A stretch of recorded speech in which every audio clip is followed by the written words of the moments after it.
चलो गाइस, सबसे पहले द 50 की जो जर्नी रही है आपकी काफी शानदार रही है। आप अगर डिस्क्राइब करना चाहोगे इस जर्नी के बारे में, क्या कुछ कहना चाहोगे? सबसे पहली बात तो मैं एक अपने बारे में कहना चाहूंगी कि मैं बहुत ही अच्छी हूँ और दूसरी बात कि मैं एंडोमॉल और जियो और कलर्स के साथ काम की, कोलैब की, ये बहुत मेरे लिए बड़ी बात है। सो इसके लिए भगवान को थैंक यू, महादेव को, और आप लोग को थैंक यू जो आप लोग मेरे सामने हो और पब्लिक से इतना प्यार मिलता है और आप लोगों से मिलने का मौका, मेरा बड़ा इच्छा था आप सबसे मिलने का, तो मिल लिया, तो मैं सफल हो गई। आप वोट आउट हुए, जो ऑडियंस का नहीं, जो खिलाड़ी का डिसीजन था। क्या आपको लगता है कि अगर ऑडियंस का डिसीजन होता तो आप थोड़ा और उस महल में आप सफर कर पाते? ऑडियंस का अगर रहता तो फिर तो खेल शुरू हो जाता। ऑडियंस का था नहीं ना, वो अलायंस का था और वो लोग कभी भी चाहें कि हमारे दोस्त ही आगे बढ़े और हमें सपोर्ट तो मिलेगा नहीं। और कहीं ना कहीं गलती था कि मैं किसी बंदे का बात मानी और बात मान के मैं बाहर हुई। मैं अपनी वजह से नहीं, किसी और की वजह से। किसकी वजह? तो शिव देगा बोलते रहे हाय। तो शिव का बात सुन के क्या रिग्रेट कर रहे हो कि? हाँ, मैं रिग्रेट करूंगी उसका बात क्यों मानी, क्योंकि मुझे जैसा लगा था ना कि शिव कैमरे के पीछे या इंटरव्यू मैंने देखा था मतलब शिव का, तो बहुत स्वीट लगा मुझे। स्वीट बंदा है, क्या पता नहीं बात है, बट मुझे क्या पता उसके पीछे शैतान है। मतलब बोलता कुछ और है, करता कुछ और है। आपको लगता है कि आपका एविक्शन बहुत जल्दी हो गया? बहुत ही कमजोर वीक प्लेयर भी अभी भी एक्सक्यूज मी, कमजोर नहीं हूँ मैं। आपका नहीं कह रहा, अंदर है शो में आपसे भी अच्छा कमजोर। सॉरी मैं सुन नहीं पाई। आपने ठीक हाँ सुना नहीं, Sorry. आपका एविक्शन जल्दी हो गया और आपसे भी वीक जो है कंटेस्टेंट अभी भी अंदर है, तो आपको ऐसा फील हो रहा है कि बहुत जल्दी हो गया? हाँ, मुझे हो रहा है कि जिसको जाना चाहिए वो नहीं गया और मैं बाहर हो गई। क्यों? क्योंकि उनके अलायंस ज्यादा थे और मेरे थे नहीं, तो इसलिए मैंने सोलो खेला है और मैं अपने मर्जी और मस्त तरीके से खेला है। मुझे किसी की जरूरत नहीं थी और मुझे नहीं पता था कि ये लोग का डिसीजन होगा, इस डिसीजन से हम बाहर है ना। और ना मैं भी चिपड़ी बातें करती, कैसे है यहाँ, बहुत हॉट लग रहे हैं, बहुत हैंडसम लग रहे हैं, मैं भी कर सकती थी, बट मैं की नहीं। डबल ढोल की वाला सिस्टम मैंने किया नहीं। हेमर के टास्क का एक्सपीरियंस कैसा रहा आपका? किसका? हेमर बहुत अच्छा रहा, लेकिन थोड़ा सा रोना भी आ रहा था क्योंकि हम लोगों के किसी भी बंदे को वो क्या बोलते कार्ड नहीं मिला था, जिसकी वजह से हम लोग जाए। हम लोग बहुत स्ट्रगल कर रहे थे और लड़े भी थे। सपना ने भी आवाज उठाया था क्योंकि बहुत लोग चुरा भी रहे थे, जो कि चुराना नहीं चाहिए था। अगर अच्छे से खेलते तो आई थिंक बहुत सारे लोग थे जो बच जाते, बट चोरी कर करके और अपने आप को दिखा रहे थे कि मैं बहुत अच्छा खेल रहा हूँ, मैं बहुत अच्छा खेलती हूँ, तो वो थोड़ा सा मेरे को अनफेयर लगा। टिम्पल, यू नो शिव वाली जो बात है कि ट्रस्ट करके गलत किया, ये शो की बात है, बट अगर अब मैं बाहर की बात करूँ तो अगर एक कॉन्टेस्टेंट अंदर जिसको यू नो, क्योंकि लाइफ चलती रहती है, ट्रस्ट हम और फ्रेंडशिप करते ही रहते हैं, तो अगर किसी से दोस्ती करना हो, किसी पे ट्रस्ट कर रहा हो, तो वो विल बी वो कौन होगा जिस पे मैं ट्रस्ट करूँ? अब मैं कैसे बता सकती हूँ? जो अपना ही दोस्त पलट गया उसमें तो मैं अब इसके बारे में बता नहीं सकती। अब बाहर देखते हैं कि रिलेशन कैसा डेवलप होता है, उसके हिसाब से तो, क्योंकि जो दोस्त थे वो दोस्त रहे नहीं। अंदर जाके दोस्त की बातें पब्लिकली नेशनल टेलीविजन पे आप बोल रहे हो, तो मुझे नहीं लगता कि इतने पुराने दोस्त जो थे वो जब अपने नहीं हुए उनके, तो मेरे नए क्या होंगे? आप भव्या की बात कर रहे हो?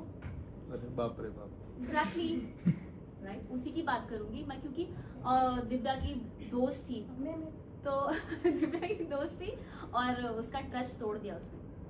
जब आप जा रहे थे डिम्पल जी, आपको भोजपुरी इंडस्ट्री से भी बहुत लोगों ने सपोर्ट किया, तो आपके पवन सिंह जो दोस्त रहे, तो क्या रहे मतलब अभी 14 जनवरी को गाना आया था, तो क्या कहना चाहोगे? उनकी तरफ से कोई सपोर्ट नहीं आया, तो हाँ? क्या बोलोगे? मैं अरे तुम्हारी बाप हाँ रे। ठीक है, उनकी भी बात का जवाब देना मेरा। सपोर्ट नहीं मिला, या वो उनका क्या बोलेंगे, इंसानियत बोलेंगे, क्योंकि मैं उनके साथ हमेशा खड़ी रही हूँ। और वो मेरा जब इतना बड़ा एक होता है ना कि शादी किसी की होती है, एक ही बार शादी होती है, हाँ, तो उसमें कोई ना जाके और बोलता कि घर पे आके मिलता हूँ, तो वो थोड़ा सा ऐसा था और मेरे लिए बहुत बड़ा प्लेटफॉर्म था। उस टाइम उन्होंने मेरे को सपोर्ट नहीं किया, तो मेरे को थोड़ा सा उनसे। बट डू यू थिंक अगर शो में अगर ये ऐसा इलेक्शन ना होता और आप कुछ दिन और शो में रहती तो शायद वो सपोर्ट मिल जाता? नहीं, सपोर्ट करने वाला कर देता है। मैं तो अभी जा ही रही थी, मनोज जी ने मुझे वीडियो बना के भेज दिया, दिनेश जी ने भेज दिया, आम्रपाली रानी चैटर्जी पाखी हेगड़े सब ने भेज दिया। तो किसी को कहने की जरूरत नहीं होती है, करने वाला होगा कर देगा, और बोलने वाला बस बोलते रहते हैं। आप सबको वादा कर दूं मैं और घर पे बुला के बोलूंगी आओ मैं डिनर ही ना कराऊं, तो फिर। करण पटेल के बारे में आपका क्या बोलना है? करण पटेल के बारे में एक ही वर्ड बोलूंगी, प्योर हार्ट बंदा है, बहुत जेन्युइन है और फेक नहीं है, बट वो सच बोलता है तो इसलिए तीखा लगता है। जब क्या आपको लगता है रजत ने जो दिग्विजय के साथ जो किया था, जो पहले ही, और उनको नहीं निकाला शो से, तो काफी लोग डिसअपॉइंट थे क्योंकि वो बहुत बड़े स्टार है, और काफी लोग का ये भी मानना था कि अगर उनको इतने जल्दी निकालते तो टीआरपी थोड़ी डाउन हो जाती। क्या आपका भी मानना है कि टीआरपी के वजह से उनको निकाला नहीं, जिस तरह दिग्विजय को उनको पहले या दूसरे दिन, correct me if I am wrong. सबसे पहली बात कि उनसे बहुत बड़े बड़े स्टार हैं उस शो में, और मैं उनको तब जानी जब वो बिग बॉस करने आया, तो मैं वहीं से उनको जानती हूँ। मैं ऐसा नहीं कि हर किसी को हर कोई जानता है, बहुत लोग बोलता है कि मैं इनको नहीं जानती हूँ। इंडस्ट्री में है, छोटी सी इंडस्ट्री, सबको सब जानता है, बस वो फेक बनने का मैं नहीं जानती, मैं तो इनको अभी देखी हूँ, तो वो वाला सिस्टम नहीं है। वो जो है वो गलत था, जो कि फर्स्ट डे से ही लाइन को निकाल देना चाहिए था उनको, जो निकाले नहीं। और टीआरपी की बात रही ना, तो बहुत ऐसे लोग हैं जो टीआरपी वाले हैं वहाँ पे, तो बहुत उन पे ही शो नहीं चल रहा, ये गलत है। जब आप घर से निकल रहे थे तो अर्चना जो है वो फूट के रो रही थी कि, और बोल भी रही थी कि मैंने तुझको वोट किया है, तो क्या कहना चाहोगे, कितना ड्रामा लगा आपका? नहीं, उस टाइम तो मेरे को रियल लगा कि अच्छा। अर्चना, क्योंकि मैं देखी नहीं थी ना एपिसोड, हाँ। मैंने देखा नहीं था, तो मुझे लगा कि अगर माता रानी का कसम कोई खा रहा है, क्योंकि मैं महादेव को बहुत मानती हूँ, मैं खुद बहुत मानती हूँ, मेरे पोस्ट में देखेंगे तो खाली महादेव का ही सब चीज देखेगा, फोटो वगैरह, तो वो माता रानी को बहुत मानती है, मुझे लगा कि वो सच ही बोलेगी। बट जब मैं बाहर आई घर पे और मैं देख ली, उसके बाद दिव्या और प्रिंस वगैरह सब बैठे थे वहां पे, कह रही है भैया मैं तो ये बोल रही डिम्पल को वोट है, मेरे को जबरदस्ती नाम लेना पड़ा उसका, तो मतलब वो डबल हो गया ना, तो उस वजह से मैं उससे नाराज हूँ और मैं कंटिन्यू दोस्ती नहीं करना चाहती उससे। महादेव की बात हो रही है, अब रामेश्वर भी क्या एक्सपीरियंस कैसा रहा? अरे क्या बात पूछा आपने। मैं हमेशा हर महीने में एक दिन महादेव का जो होता ना कि हर एक ज्योतिर्लिंग पे जाना चाहती हूँ, क्योंकि जिंदगी बहुत छोटी है, कब क्या हो जाए कोई नहीं जानता है। तो एक्सपीरियंस बहुत अच्छा रहा कन्याकुमारी का और यहाँ का रामेश्वरम।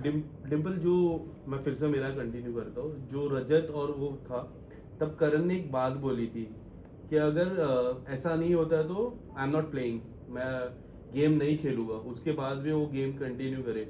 क्या आपको लगता है कि करण की वो चाल थी कि रजत बाहर हो जाए और थोड़े जितने भी सीनियर्स है उसमें फिर बाद में उनका रास्ता क्लियर हो जाए जीतने की ओर? ऐसा कुछ नहीं है, वो एक्चुअली में वो बंदा इसलिए बोल रहा था कि आप हाथ जो जुबान से बातें हो जाए वो हाथ वापाई करने से नहीं होगा, क्योंकि मैंने भी शो को हाँ इसलिए बोला था क्योंकि ये शो टास्क वाला था, और आप जाके मारा पीटी कर रहे तो हम लोग भी बहुत लड़कियां बोलेंगे तेरे को मैं मारूंगी, तेरे को मैं मारूंगी, तो हम वायरल और वही दिखाया जा रहा भाई, तो क्यों ना करे वो लोग।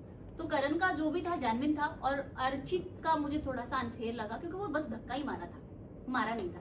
तो आई थिंक माफ दोनों का होना चाहिए, नहीं तो दोनों को निकालना चाहिए, वरना माफ दोनों का होना चाहिए, अनफेयर किसी के साथ नहीं होना चाहिए। चाहत, रिद्धिमा और बाकी भी प्लेयर्स के साथ आपकी अच्छी दोस्ती किसके साथ अच्छी रही? खानजादी, नीलम तो मेरी बहन ही है, और दिव्या, नेहल, ये सबसे, और सबसे मेरी अच्छी बॉन्डिंग। चाहत और ना खानजादी की लड़ाई हुई, जहाँ पे ना खानजादी ने बोला तुझे रजत भी चाहिए,